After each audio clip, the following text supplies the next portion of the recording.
Here we are again. It is towel time. This is an update on a video that I did about 3 weeks ago or so, propagating Peperomia and the Caperatas. So on the ripple Peperomias.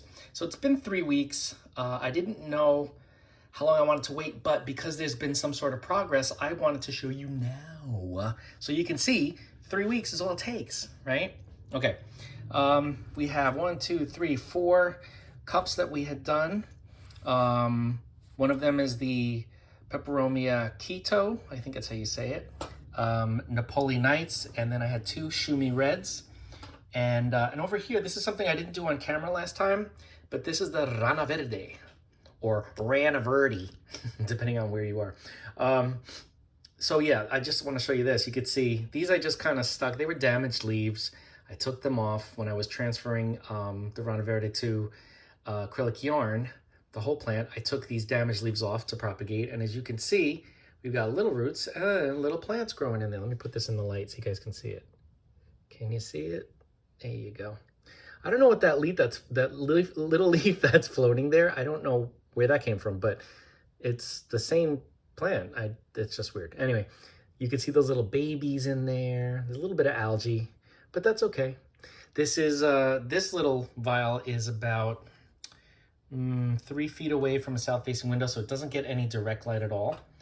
And yeah, the leaves are still in good condition, and we've got babies growing. So that's that. But the real reason why I wanted to make this video is for these guys, because you saw me cut them off the plants and plant them in the cups. I kept I think I only had to water the sphagnum moss once this whole time because it stayed pretty damp with the lids on, even though there's a little straw hole on these. And if you're interested in these, I have a link to them in the description. I get them on online, so you can click the link and get them if you want. Makes life very easy. You don't have to worry so much because of the lids. You don't have to worry so much about them drying out. You don't have to worry about having like one big box of all your propagations, like a propagation box. I just have them independently here by species. So anyway, this is the Keto. This is the only one that did not do anything for me, okay? The two of the leaves that I put, one over there and one over here, they just dried up and rotted. That other one in the side, it's still alive, but there isn't any growth. Nothing has come out, nothing has sprouted. I'm not gonna give up on it because it's still in good condition. Yeah, it's still firm, it's still supple and hydrated. So, you know, I'll probably remove these after I wrap this video up because I don't want that to continue rotting, but that one's gonna stay. So we'll just close this up and know that little Keto, which is like an orange kind of coral colored Caperata ripple Peperomia, nothing yet, okay? But this one I'm not giving up hope on. Next, we're gonna move to Napoli Nights. This is a really cool plant. I don't know if I have anything in this one either. Let's see. Oh yeah, we got roots. Okay, there's some root growth there. You see the roots coming out of the veins. That's usually the first step. It roots out of any of the main veins when you cut it in half like that, or the petioles. I don't want to pull these out if they're rooting. Oh yeah, when I tug on them, you see they don't come out. They are rooted in. Yep. So these are going a little slower, but they definitely have started rooting in. So that's good. None of them have died. Do I have anything over here? That's the same one we looked at. Oh, no, this is the one we looked at with roots. This one also has some roots. You see that?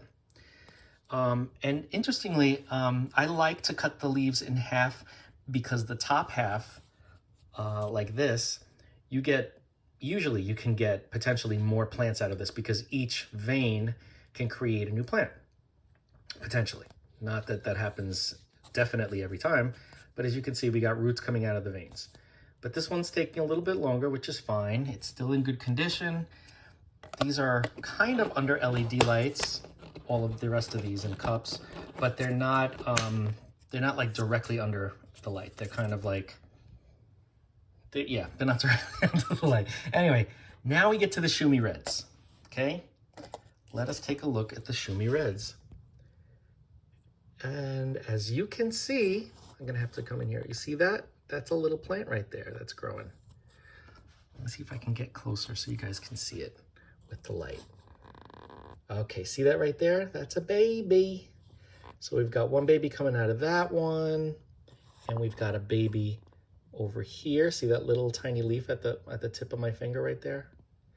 Another baby there on this one. There, you can see that better. And I don't see anything on this one yet, but yeah. So two of these leaves, now you can see that a little better. There's one there and one there. They have started propagating, started growing, which is really, really cool.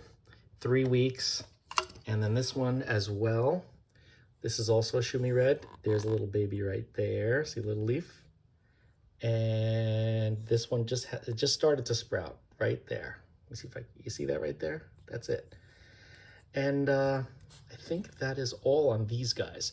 I have other peperomia that I started propagating, and they're doing really, really well. I did them before these. I was going to show you them, but you didn't see me cut them off the plant, so I want you to see the whole process, so you know they're exactly the same leaves that I propagated or that I cut off the plant, so you can see them starting to grow their little babies. So again, I just use sphagnum moss, and I keep the moss damp. I only had to water it once because this retains a lot of moisture in there. And I do have them getting some light, but it is about, these guys have been like maybe 4 feet away from the LED. It's just an LED daylight bulb, and they're just kind of 4 feet away. And yeah, and they're doing well. So what I'm going to do when these get a little bit bigger, I will take these out of here once they have, like, let's say 4 or 5 leaves, and then I will transplant them. I'll clean off the moss, and then I'll transplant them into my acrylic yarn medium. Same thing with these guys. As soon as the little babies get a little bit bigger, these are gonna go into a nice little acrylic yarn setup, and they will do just fine. So there you have it. I'll give you another update, maybe in a couple weeks, just to see, because now once they start sprouting like this, those little baby leaves, when they get light, they photosynthesize and they start to grow really quickly. So remember the size of these. Well, you can always look back at this video. Remember the size of the babies that I'm showing you today, because next time they're gonna be much bigger and there'll be more leaves. So if you have any questions on Peperomia Caperata propagation through leaves and leaf veins, reach out, let's talk. I love talking about this stuff. And there are a lot of different ways you can do this, obviously. Water, sphagnum directly in soil, perlite, lots of ways. But yeah, let's talk about it. I love peperomia, as you know. So don't forget to like, comment, share, and subscribe. Hit that bell if you want to be notified, and I will see you, the camera moved this time, in the next video.